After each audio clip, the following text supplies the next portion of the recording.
Okay, students, today we will be doing excess demand and deficient demand. We will first go to the excess demand. You know very nicely, excess demand means when demand is greater than supply, and deficient demand means when demand is less than supply. Now, just a short recapitulation of chapter number 7, aggregate demand and related concepts. What we have done there, aggregate demand, AD, is equals to what? Consumption plus investment. Okay, C plus I, as we are doing two sector models. So C plus I. AD is equals to C plus I. And aggregate supply AS is equals to Y. Now, when will our economy will be in equilibrium? When AD is equals to AS. C plus I is equals to Y. This is the equilibrium case. Okay, students. Now, when this AD, C plus I is greater than Y, means AS, when AD is greater than AS or C plus I is greater than Y, then it will be called as excess demand.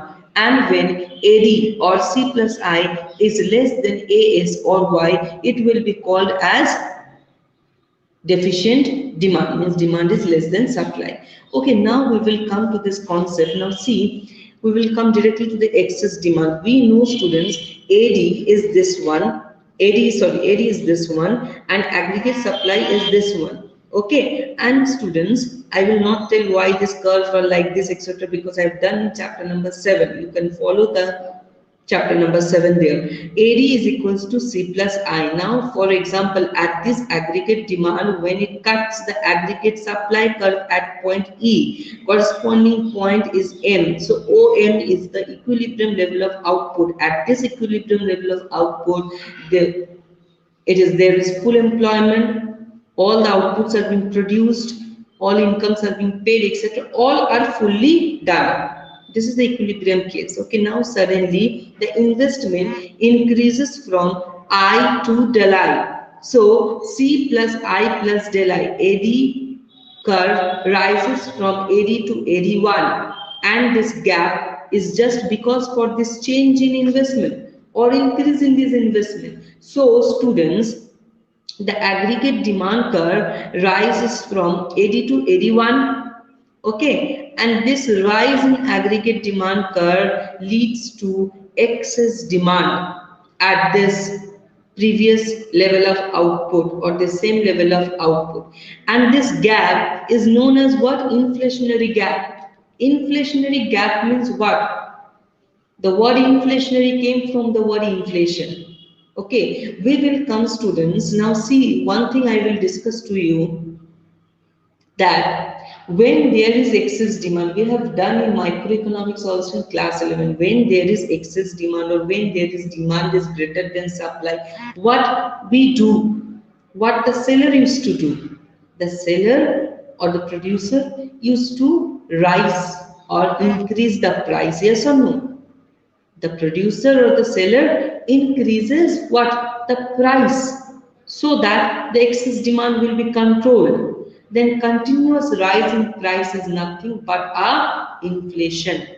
So due to this aggregate increase in aggregate demand, the economy may choose to control this excess demand by increasing the price or inflation, and this leads to what?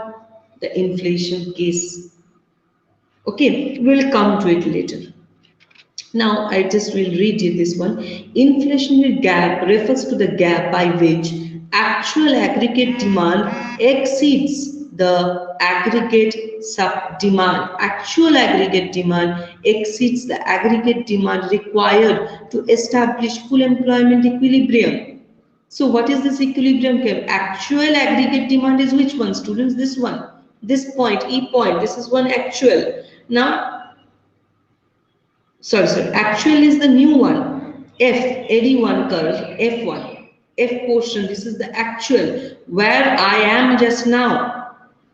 Okay. And the aggregate demand required to follow the equilibrium is which one? This AD. This is the AD1 is the equilibrium level. No, I require AD curve to maintain in this equilibrium case.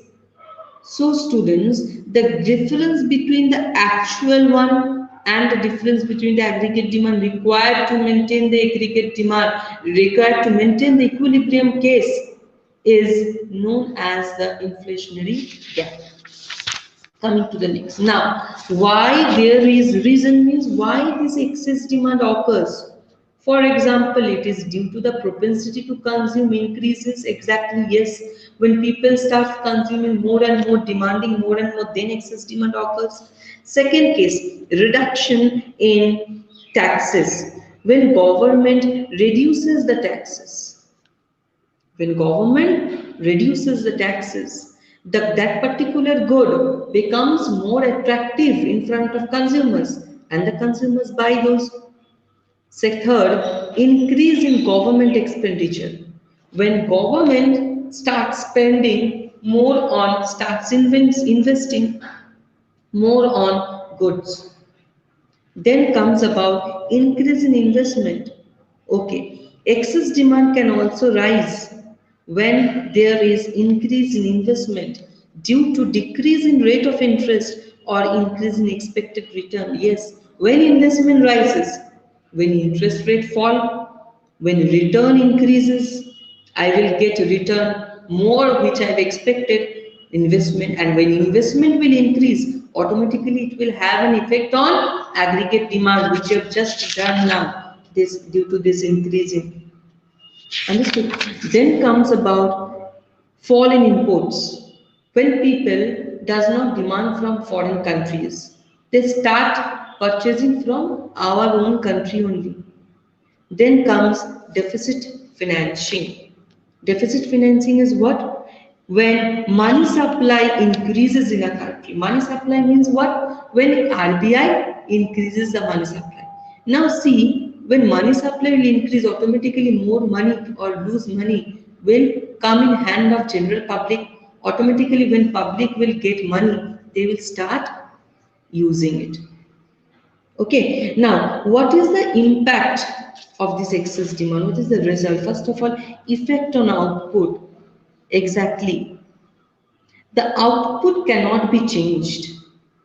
Why? Because I am fully utilized. I don't have any extra labor. Whatever labor I have used it to produce the maximum amount of output, which is OM, to reach the equilibrium level. E.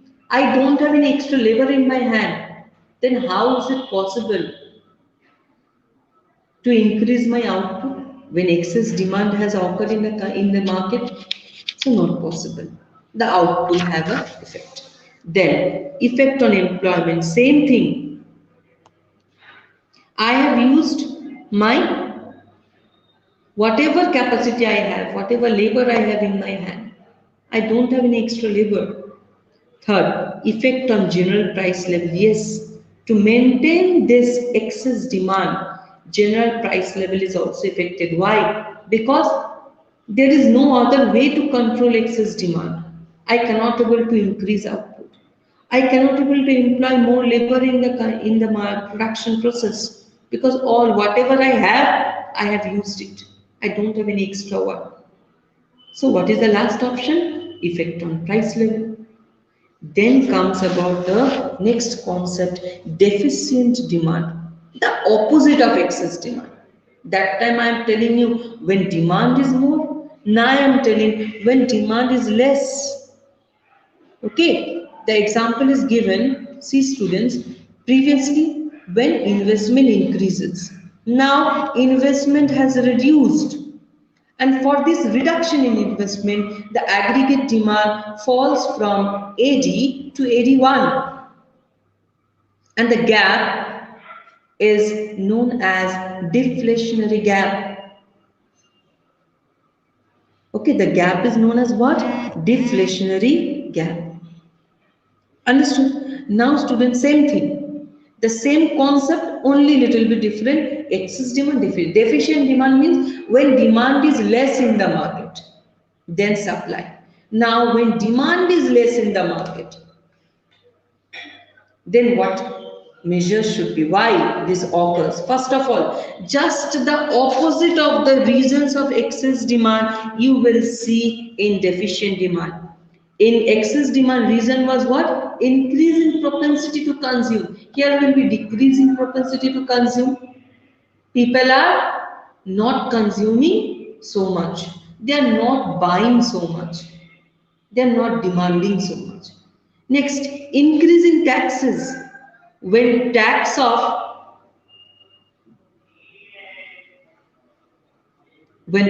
particular goods and services increases, automatically the price of those goods and services will increase. Automatically that good will become expensive. Okay. Third, decrease in government expenditure. Government is not now spending any much in good. Fourth, fall in investment expenditure. The interest has gone up very much. The return is very low. I'm investing, I'm getting return very low. I have thought I will get very low in future. So what I will do in this current period, I will not invest so much. That is the case you have done this. No? The investment has reduced, see, minus del I. Next, rise in import. People are not buying from our country, people are buying from other countries. Import they are doing. Fall in export. Foreign countries are not purchasing goods from our country. The export has fallen down. So just opposite of the excess demand is the region of deficient demand. So one you will revise, the other automatically you can able to understand. Then impact on deficient, same thing, just opposite. Effect on output. Due to the lack of sufficient aggregate demand, there will be an increase in the inventory stock. What it's telling, when demand is very less in a market, supply is more, there will be the option of stock inventory. It will force the firms to plan for lesser production for the subsequent period. As a result, planned output will fall. So what happens? When the producer will see stock is rising, people are not purchasing goods. So automatically they will do what? They will reduce the production and the equilibrium output will fall from M to something else. It will reduce from M. Because from planned output, it will reduce, it will fall, because producer will not take initiative to produce more now. Effect on employment. Deficient demand causes involuntary unemployment in the economy due to fall in the planned output. Now, when production will fall, automatically employment will also reduce, because the producer will tell there is not so much production, I cannot able to pay you all, now leave my job. I don't want you all. I want limited labors only. Involuntary unemployment. Effect on general price level. What is this one? Automatically the price level will fall to increase the demand little bit, to solve the deficient demand. Okay, now what are the measures? What are the solutions to control excess and deficient demand? Now government only come up to solve this problem. What is this one?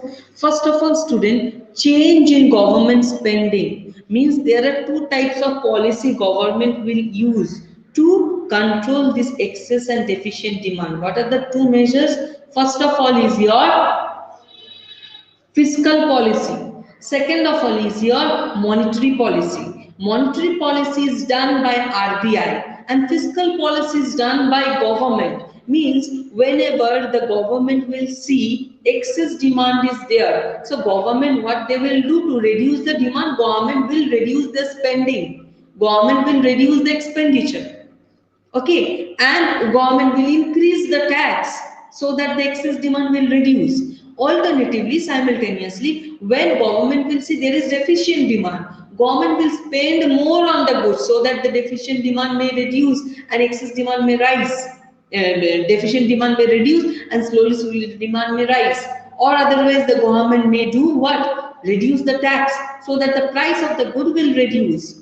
And automatically the people will start buying the goods, the deficient demand will reduce. So this increase and decrease of government spending, taxes, change in government spending, all leads to the fiscal policy of the government. Fiscal, not physical, fiscal policy, FISCL, fiscal policy of the government.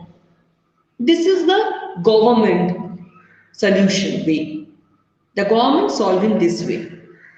Now, what is the change in monetary money supply or availability of credit? Now, when excess demand is there, what is the solution? I have to reduce the demand. How can RBI can reduce the demand? When demand increases, when people have more money in their hand, when public has more money in their hand. So RBI will reduce the supply of money so that less money will be created or be there in the hand of public. So people will less spend on goods, demand may be controlled. Otherwise, alternatively, reduce the credit facility, borrowing facility. How can the RBI can reduce the borrowing facility? By charging more interest. If you will take loan or if you will borrow, you have to pay higher amount of interest. Automatically, the public will not buy, not take loan. Automatically, they will not spend much on goods. And alternatively, what happens? The excess demand is reduced. Same thing in other way. Deficient demand. People don't have money in their hand, so they are not buying, they are not demanding. So money supply RBI increases in the economy, or giving loan at a very cheap rate, interest rate. Okay, so in this, with this increase and decrease of this money supply and credit, loan, borrowing is known as monetary policy of RBI. Understood? These are the two policies which are being used to control the excess and deficient demands. Now, these things only being told, whatever I have told. See, correct excess demand. How can we correct excess demand? Excess demand means demand is greater than supply. How can we correct? Decrease in government spending. Government reduce your spending. Government reduce your expenditure on goods. Increase in taxes. When tax will increase, automatically price will increase of a good. Automatically the consumer, that good will become expensive in front of consumers. Consumers will not demand. So these are what? These are all, these two are fiscal policy. Now we'll come to the monetary policy case. Increase in bank rate. When bank rate will increase, bank rate is a borrowing rate, one type of borrowing. Now when bank rate will increase, automatically bank rate means when I will take loan for long-term period from bank, I have to pay some interest to bank. That interest bank rise, it increases. So people will not take loan from bank for long-term period. Repo rate for short-term period when loan is taken. That interest also government increases. So people will not take loan. They cannot able to purchase goods.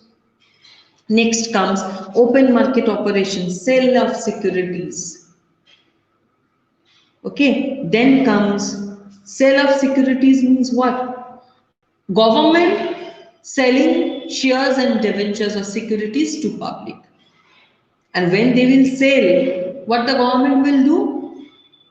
The government will take cash because I'm selling something to the public. So the public has to pay to me, money. So when money has been paid, then automatically cash in the hand of the public will reduce. When I pay some good, I have to pay money and my pocket gets reduced. My pocket money gets reduced.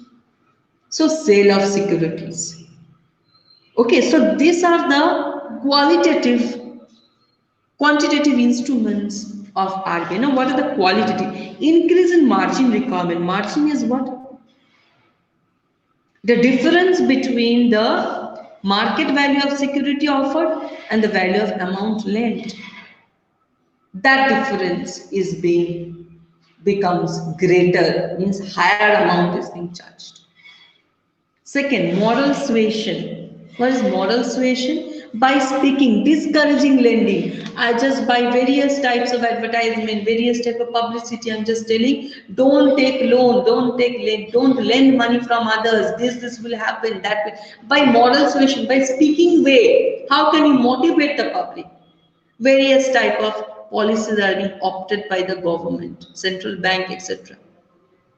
Okay, so these are the measures to correct the excess demand. Then comes measures to correct deficient demand.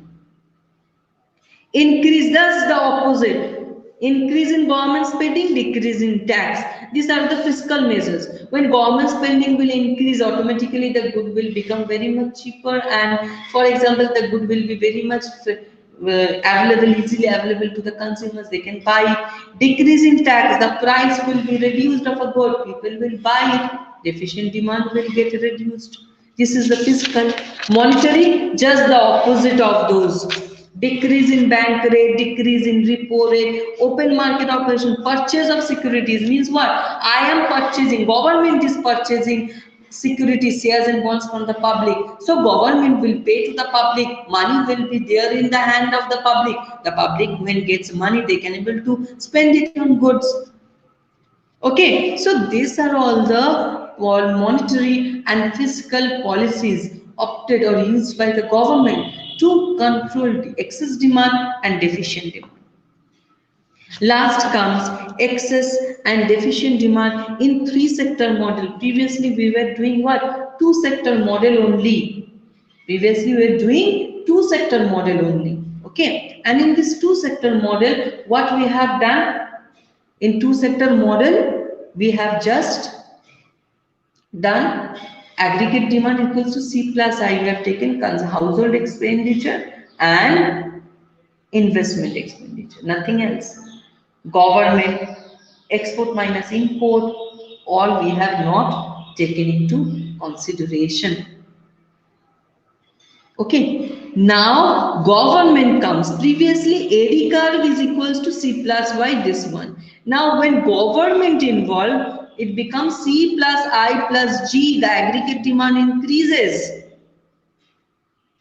Okay, now we can see some excess demand and deficient demand here. See students, previously my AD curve is C plus I plus G, this one. Suddenly my government spending has increased and there is a new AD curve, AD1, C plus I plus G plus del G. Previously we were doing by investment, when investment increases. Now I am doing by government. Government has increased its spending. So G and del G. Del G is a change in government. Due to this, aggregate demand rises up and there is an excess demand case. Now how to solve this excess demand? F is the equilibrium attained when AD curve intersects the AS curve, but point F signifies the underemployment equilibrium. G is my equilibrium case, not F. But since AD curve has risen up, my new equilibrium becomes F.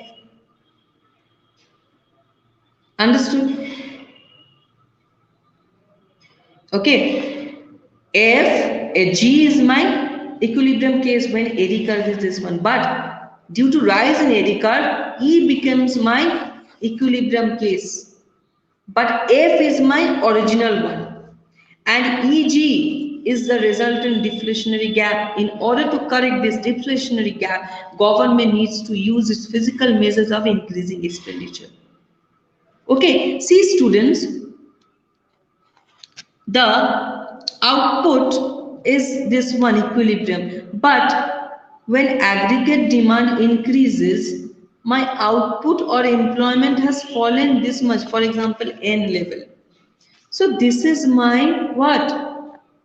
This is my decrease in employment, decrease in output. So when government increases spending, my output or employment decreases from M to N. And when is this case? When you have seen that this deflationary, this one deflationary case, deficient demand case. So in deficient demand case, the gap is known as what? Deflationary gap. So to reduce this or control this deflationary gap, government has to use its physical or monetary measures to control this. Similarly, when there is aggregate demand falls from AD to AD1 because government spending has reduced, G to del G. Okay, so students, we can see previously my equilibrium level is this one, E. Okay, and after my original equilibrium is my F, this one. Sorry, G, this one. Sorry, F. F is this one.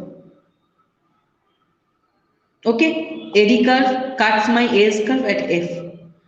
Due to the new equilibrium point, due to the new AD curve, AD1, my equilibrium level comes to E.